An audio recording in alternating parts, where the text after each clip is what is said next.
नमस्कार।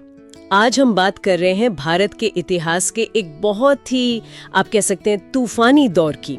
1947 से 1962 ये वो 15 साल थे जब हमारा देश आज़ाद हुआ और एक गणतंत्र के तौर पर उसने अपने पैर जमाने शुरू किए। हम स्रोत सामग्री भारत स्वतंत्रता से युद्ध तक 1947-1962 के आधार पर इस पर गहराई से बात करेंगे। मकसद है उन मुख्य घटनाओं, उन फैसलों को समझना जिन्होंने आज के भारत की बुनियाद रखी है। तो चलिए शुरू करते हैं। शुरुआत होती है 15 अगस्त 1947 की रात से। जश्न था आजादी का, लेकिन साथ ही एक भयानक त्रासदी भी, देश का बंटवारा। हाँ, बिल्कुल। वो खुशी वो बंटवारे के दर्द के साथ आई थी। खासकर पंजाब और बंगाल में जो हुआ, सांप्रदायिक हिंसा, लाखों लोग बेघर। कल्पना करना भी मुश्किल है। लाखों लोग, मतलब रातों रात सब कुछ छोड़कर यहाँ से वहां, वहां से यहाँ, और जाने भी गई लाखों में। और इसी माहौल में एक नए देश को खड़ा करना था। ये पहली और शायद सबसे बड़ी चुनौती थी। सही कहा। और एक और चुनौती थी पहाड़ जैसी 500 से ज्यादा रियासतें थीं जी, जो तकनीकी तौर पर ब्रिटिश भारत का हिस्सा नहीं थीं, उन्हें भारत में मिलाना। हाँ, सरदार वल्लभ भाई पटेल और वीपी मेनन का इसमें बहुत बड़ा रोल रहा। उन्होंने ये लगभग नामुमकिन काम कर दिखाया। हालांकि कुछ मामले जैसे हैदराबाद, जूनागढ़ और कश्मीर, कश्मीर, ये काफी पेचीदा साबित हुए। देखिए, ये विलय भारत की एकता के लिए, उसकी भौगोलिक अखंडता के लिए, मतलब बेहद जरूरी था। इसके बिना आज का भारत वो होता ही नहीं। तरीके क्या अपनाए गए? मतलब सब आसानी से तो नहीं मान गए होंगे। नहीं, बिल्कुल नहीं। कहीं बातचीत हुई, कहीं थोड़ा दबाव डाला गया, और कुछ मामलों में सैन्य कार्रवाई भी करनी पड़ी। ये दिखाता है कि कितना जटिल काम था। और कश्मीर की बात करें तो मामला और उलझ गया।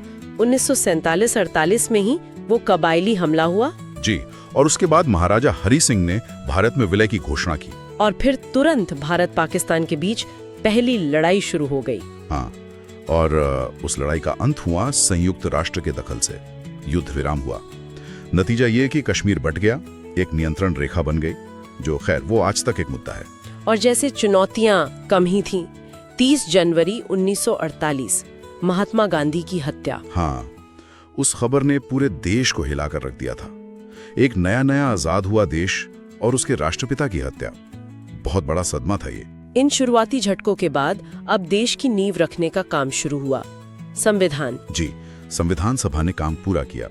डॉक्टर BR अम्बेडकर की अध्यक्षता में ड्राफ्टिंग कमेटी ने मसौदा तैयार किया था। और 26 नवंबर 1949 को इसे अपनाया गया। और फिर 26 जनवरी 1950 को भारत एक संप्रभु लोकतांत्रिक गणराज्य बन गया। डॉक्टर राजेंद्र प्रसाद पहले राष्ट्रपति बने। ये संविधान सिर्फ एक किताब नहीं थी, ये एक विजन था, एक सपना कि भारत कैसा होगा, संप्रभु, समाजवादी, धर्मनिरपेक्ष, लोकतांत्रिक।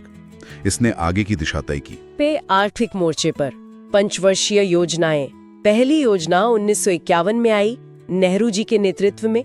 स्रोत बताते हैं कि शुरुआती जोर कृषि, सिंचाई, बिजली, इन पे था। हाँ, उस समय की जरूरत थी वो। बंटवारे से उबरना था, खाने की कमी पूरी करनी थी, बुनियादी ढांचा बनाना था। ये एक तरह की नियोजित अर्थव्यवस्था की शुरुआत थी।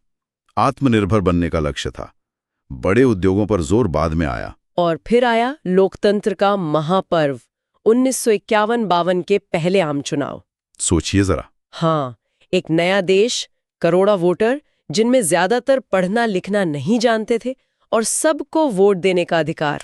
ये एक बहुत बड़ा अभूतपूर्व लोकतांत्रिक प्रयोग था।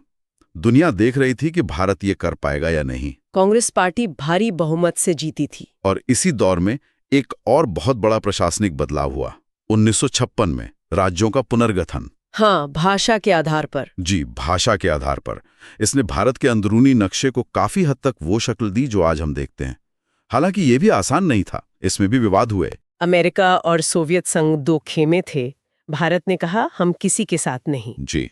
1955 का बांडुंग सम्मेलन, फिर 1961 में गुटनिरपेक्ष आंदोलन, नैम की स्थापना। हाँ, भारत इसमें आगे था। इसके पीछे सोच क्या थी? क्यों किसी के साथ नहीं? सोच ये थी कि अपनी आजादी बनाए रखनी है, अपनी विदेश नीति खुद तय करनी है, किसी महाशक्ति के पीछे नहीं चलना, उपनिवेशवाद का विरोध करना, शांति की बात करना, एक स्वतंत्र रास्ता। इसी बीच 1961 में गोवा, दमन और दीव को पुर्तगाली शासन से आजाद कराया गया। हाँ, ऑपरेशन विजय। जब बातचीत से बात नहीं बनी तो सैन्य कार्रवाई करनी पड़ी। इसे भारत ने कैसे देखा, मतलब दुनिया ने कैसे देखा? भारत ने इसे अपने क्षेत्र से उपनिवेशवाद का आखिरी अंश हटाने के तौर पर देखा।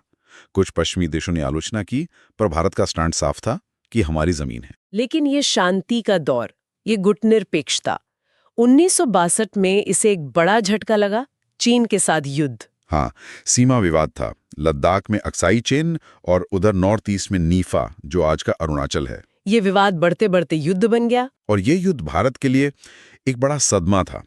लड़ाई ज्यादा लंबी नहीं चली, पर नतीजा भारत के पक्ष में नहीं रहा। चीन ने एक तरफा युद्ध विराम कर दिया। इसका असर क्या हुआ? बहुत गहरा असर। भारत की विदेश नीति पर, रक्षा तैयारियों पर, लोगों के मनोबल पर। वो हिंदी चीनी भाई भाई का नारा वो टूट गया। गुटनिरपेक्षता की नीति पर भी सवाल उठे।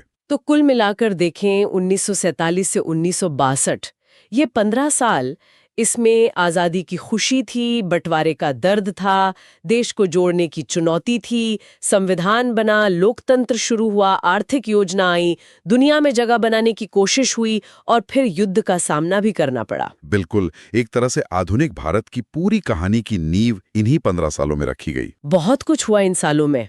हाँ, और इन स्रोतों को देखते हुए एक सवाल शायद सोचने लायक है कि इस दौर में इतनी सारी चुनौतियां थीं, अंदरूनी भी, बाहरी भी, तो कौन सा एक फैसला या कौन सी एक घटना ऐसी रही होगी जिसका असर शायद अनजाने में ही आने वाले दशकों पर सबसे ज्यादा टिकाऊ रहा? ये वाकई सोचने वाली बात है।